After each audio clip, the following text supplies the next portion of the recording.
1893 में हेनरी नाम का एक लड़का अपनी माशूका के साथ रहता था।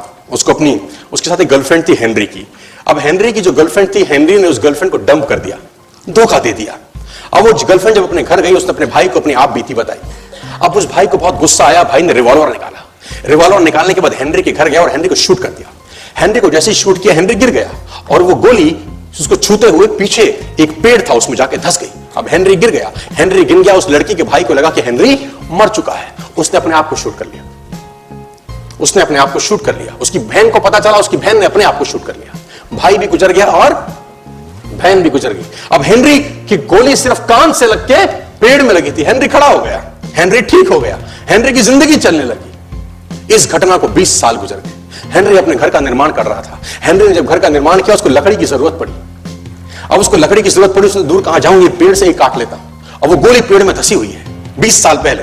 और 1913 के अंदर ये घटना घटी। 1893 में शूट हुआ, 1913 में उसने पेड़ काटना शुरू किया। अब उसने कहा पेड़ कैसे कटेगा, उसने डायनामाइट लगा दिया। अब जैसे ही डायनामाइट ब्लास्ट हुआ, गोली उड़ी और सीधा उसके माथे के बीच में जाके लगी।